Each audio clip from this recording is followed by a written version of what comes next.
Desde tiempos inmemoriales, las máscaras han despertado una fascinación e interés en el ser humano, ya sea por su capacidad de esconder nuestro rostro y representar un alter ego, o simplemente porque éstas pueden convertirnos en alguien que usualmente no nos atreveríamos a ser en nuestra vida real. Y quizás sea por esto el hecho de que a lo largo de la historia han existido máscaras que han resultado ser un misterio y un tanto místicas, ya que estas han sido relacionadas con diversos eventos y extrañas actitudes de las personas que las poseen.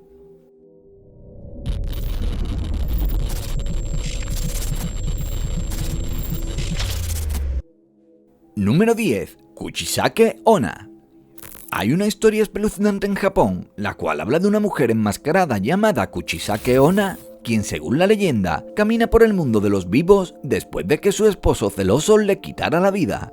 Desde el siglo XVI en el país del sol naciente, esta mujer supuestamente aparece y ha sido la responsable de muchos relatos e incluso de supuestos ataques a hombres.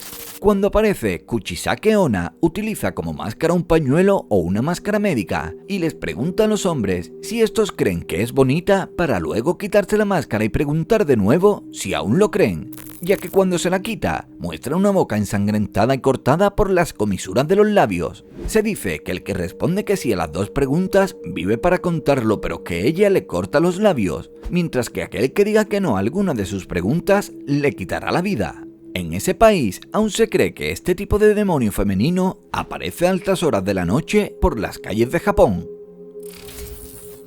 Número 9. Las máscaras humanas de Ed Gein.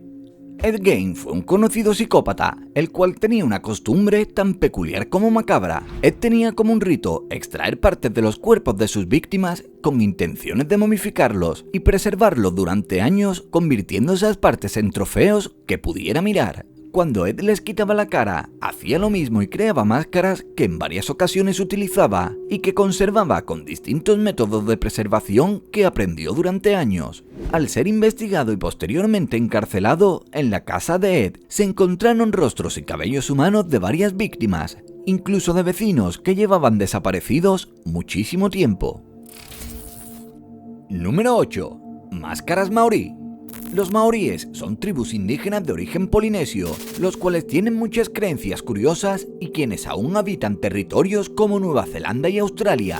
Por ejemplo, para los maoríes las máscaras tienen una gran importancia, ya que según dicen, estas portan los espíritus de sus antepasados y son consideradas tapu, que en su idioma quiere decir tabú y se les tiene muchísimo respeto. La creencia está tan arraigada entre los maoríes respecto a las máscaras que en los distintos museos maoríes del país, donde conservan aún la cultura indígena de los mismos, se recomienda mucha discreción. Por ejemplo, se dice que al igual que las máscaras son tabú, la presencia de mujeres embarazadas o con menstruación también lo son, y que si están las dos en la misma presencia, se puede desatar una maldición.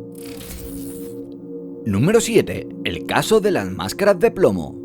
Las máscaras de plomo que llevaban puestas Miguel Viena y Manuel Pereira al momento de ser encontrados muertos en 1996, aún a día de hoy permanecen siendo un auténtico misterio, tanto en Brasil, donde se hizo el hallazgo, como en el resto del mundo. Tanto Miguel como Manuel llevaban unas máscaras de plomo que se usan para evitar la radiación, así como unas chaquetas para el agua y otras protecciones. Lo único que se sabe con total seguridad es que estos dos hombres se dedicaban a reparar electrodomésticos y equipos de todo tipo, y que fueron vistos por última vez bebiendo agua en la región donde además residían. Sin embargo, las razones por las cuales llevaban todas las protecciones y las máscaras es totalmente desconocida, aunque se ha hablado de algunas conjeturas, como que comprarían algún tipo de componente peligroso y que este acabó con su vida.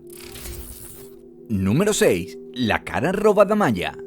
Hay una leyenda que para muchas personas es real y que involucra una cara robada de origen maya. En Key West, en Florida, había una mansión cuyo dueño había muerto hace poco tiempo, lo que permitió que de su casa se extrajera una extraña máscara, la cual en un principio se dijo que por su aspecto era de origen egipcio. Sin embargo, cuando se llamó a los expertos e incluso a videntes especialistas en el tema de energías mediante contacto de objetos, la mayoría dijo que la máscara tenía un aura proveniente del sur o de Centroamérica en vez de ser de origen egipcio como se había pensado en un principio. Cuando llegaron los físicos y los videntes más sensibles, dijeron que la máscara era proveniente de una tumba maya y que la energía que ésta emanaba era posiblemente que viniera de una maldición. Por esa razón, muchos de los videntes prefirieron no tocarla y percibir sus energías desde lejos, ya que se dice que estos objetos tienen maldiciones contra ladrones. Número 5. El caso de Karl Tanzler. El caso de este hombre es sin ninguna duda de los más estremecedores que involucra una máscara, si es que a lo que hizo se le puede denominar así. Tanzler fue un inmigrante alemán que llegó a los Estados Unidos y ahí se especializó en medicina y radiología. Sin embargo, en realidad su obsesión ya empezó desde niño y afirmó que ya desde niño tenía sueños donde supuestamente había conocido al amor de la vida de su ancestro, la dama Anna Constantia von Cosel. En 1930, Karl decidió abandonar a su esposa y a sus 2 hijos, ya que según él había conocido al amor de su vida, asegurando que era la reencarnación de Constantia von Cosel. Sin embargo, ella en realidad se llamaba María Elena de Hoyos y era una mujer cubana-estadounidense que murió de tuberculosis. Tanzler sacaría el cuerpo de su amada y se lo llevaría a su casa a vivir con ella, y de hecho así lo hizo durante 7 años hasta que su familia lo descubrió. Después de esto, Karl llegó a extraer el rostro de María para hacer una máscara, con la intención de ponérselo a la próxima mujer que viviera con él.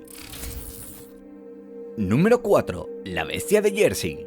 En 1960 empezó la ruin carrera de Edward Painsdale, quien en poco tiempo pasaría a ser conocido como la bestia de Jersey, ya que todas sus víctimas fueron de esta isla situada en los Estados Unidos. Concretamente, Edward se ponía un traje largo y una máscara de goma que parecía un rostro quemado, y vestido de esta manera buscaba a sus víctimas. Cuando fue arrestado en 1971, Edward fue acusado de 14 casos de agresiones sexuales, por las que fue condenado a 30 años de prisión. Él mismo afirmó que la máscara que usaba y el traje eran su alter ego y que las usaba para asustar a sus víctimas y de esta manera poder someterlas. Número 3. Dennis Rader. Entre los años 1974 y 1991, Dennis Rader le quitó la vida a varias mujeres en el sótano de su casa, además siguiendo siempre el mismo modus operandi como si se tratara de una especie de ritual. Cuando lo hacía, Dennis se ponía una máscara diferente cada vez y hacía lo mismo con sus propias víctimas. Después de cometer sus crímenes, como retando, provocando o burlándose de la policía, Dennis les enviaba fotos y cartas de manera anónima y también hacía públicas aquellas fotos en las que se veía a él y sus víctimas llevando las máscaras. A pesar de esas pruebas, no fue hasta el año 2005 cuando por fin se encontraría y se daría con la identidad de Dennis Rader y se le condenaría a cadena perpetua por el asesinato de 10 personas, quienes en su mayoría eran mujeres, aunque también se demostraría que fue él el autor de la masacre de la familia Otero. Número 2. Fabian Kramer. En 2012, y después de ver la película de terror Saw, el joven alemán Fabian Kramer cometería un asesinato, según él, inspirándose en la saga de películas. Y es que, cuando vio las películas, asegura que le invadió una obsesión con ello, hasta que lo llevó a cabo, matando a la dueña del apartamento donde vivía alquilado, una señora de 82 años llamada Hannah Litz. Cuando cometió el crimen, Fabian llevaba una máscara de cerdo como la que aparece en la película, por quien se hacía llamar Puzzle. Después de cometer su crimen, Fabian llamó a la policía alemana y les hizo ver que él solamente había encontrado a la señora muerta. Sin embargo, las manchas de sangre y las inconsistencias en su declaración finalmente terminaron delatándolo, y desde entonces Fabian se encuentra preso y está condenado a cadena perpetua. Número 1. Alex Mengel. El caso de Alex Mengel fue bastante peculiar. En 1985, Alex fue detenido por un policía cuando estaba de fiesta con unos amigos en un coche. Cuando el policía se disponía a arrestarlos, Alex le disparó con una escopeta, a pesar de que era una persona que nunca había sido violento y no tenía ningún tipo de antecedentes. Después de esto, escapando de la justicia por lo que había hecho, al día siguiente secuestró a Beverly Capone, una mujer de 44 años de edad que viajaba en un Toyota blanco. Esa misma noche, una niña dijo que un hombre de disfrazado de mujer que llevaba un Toyota blanco intentó secuestrarla, pero que por suerte pudo escapar. Tan solo unos días después, Alex fue arrestado en el Toyota de Beverly y se encontraron con una peluca negra, así como también con el carnet de conducir de ella. Sin embargo, él afirmó que solo había robado el coche y que a ella no la conocía de nada. Durante la investigación del caso, los investigadores volvieron sobre los pasos del delincuente y descubrieron en una cabina otras pertenencias de Beverly y justo al lado su cuerpo enterrado. Por increíble que parezca, Alex le había arrancado la cara y su cuero cabelludo y los utilizaría como una peluca y una máscara para poder escapar.